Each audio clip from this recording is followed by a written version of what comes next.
ค่ะคุณหนิงนะคะพันธศาสตร์ทุกเทียนค่ะในโปรเจกต์นี้เป็น acting coach ค่ะการเวิร์กช็อปคือการเตรียมพร้อมนักแสดงให้เข้าใจกับตัวละครช่วยกันสร้างตัวละครแล้วก็ให้เข้าไปคอนเนคกับสถานการณ์ต่างๆค่ะ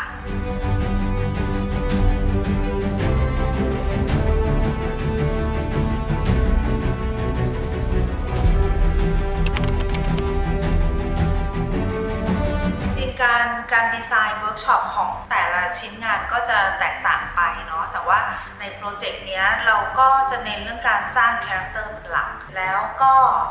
ให้เขาลองเข้าไปเข้าใจเรื่องแบบช่วงเวลาต่างๆของเรื่องค่ะโดยที่เราไม่ได้เข้าไปแตะในตัวซีรีส์จริงๆที่เป็นบทไดอะล็อกที่เป็นซีนนะคะเพราะว่าเราไม่ได้อยากให้เขาแบบมีภาพจำไปแล้วว่าจะต้องเล่นยังไงเนื่องจากเราไม่ได้ไปทำงานหน้ากองกับผู้กำกับด้วยจึงอยากให้นักแสดงได้ไปเจอกับผู้กำกับแล้วก็ได้ไปแบบทำงานร่วมกันว่า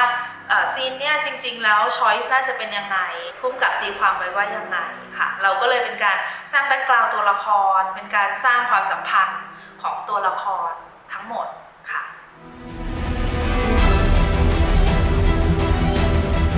สำหรับบาร์โค้ดเป็นคนที่ตั้งใจมากอยู่แล้วเนาะคือเขามีความเป็นผู้ใหญ่มากกว่าวัยของเขาและเนื่องจากเขาก็ทำงานกับพี่ๆแก๊งคินพอสมาตลอดอย่างเงี้ยค่ะดังนั้นพอบาร์โค้ดได้มาทำงานอันนี้เราก็เห็นว่าเขาเติบโตขึ้นมาเขารู้ว่าเขาจะต้องเตรียมตัวยังไงเวลาที่เราให้การบ้านอะไรเงี้ยเขาก็จะมีความแบบเขาจำได้ว่าต้องทำอะไรแล้วก็ทำการบ้านมาละเอียดก็เห็นความเป็นมืออาชีพของเขาก็ดีใจแล้วก็คิดว่าเขาก็เหมาะกับบทที่มีความซับซ้อนของนนท์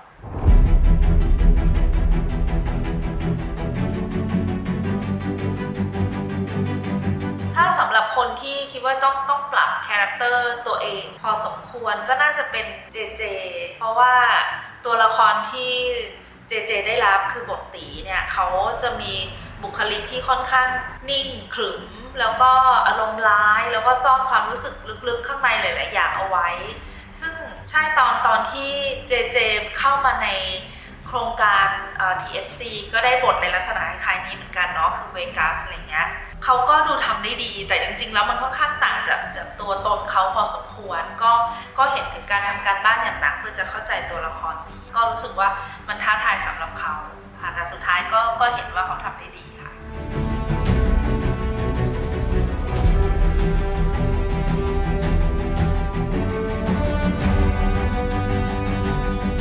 เนี่ยเราจะเจอเขาตอนที่แบบเข้ามาในเวิร์กช็อปนี้แล้วก่อนหน้านี้เขาก็อาจจะยังไม่ได้แบบเข้ามาคลุกคลีกับน้องๆแก๊ง THC เท่าไหร่แต่ว่าพอมาถึงเราก็รู้สึกสบายใจนะเพราะว่า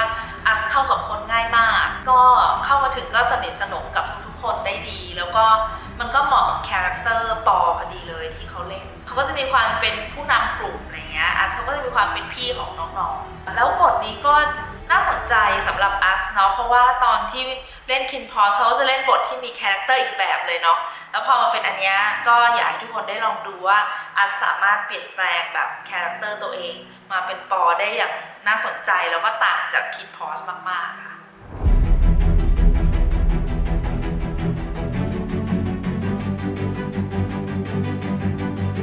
ส่วนต้าเนี่ย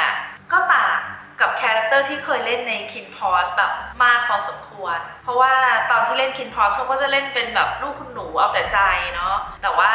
เป็นเด็กมัธยมอะไรเงี้ยอันนี้เนี่ยก็ยังเป็นเด็กมัธยมอยู่แล้วก็มีเป็นช่วงมหาลัยด้วยเนาะแต่ว่าเขาจะเป็นอีกมิติหนึ่งเลยจะไม่ได้เหมือนแบบตัวละครในคินพอสก็เห็นถึงความท้าทายอันนี้แล้วก็เห็นถึงการพยายามหาคาแรคเตอร์นี้ค่ะ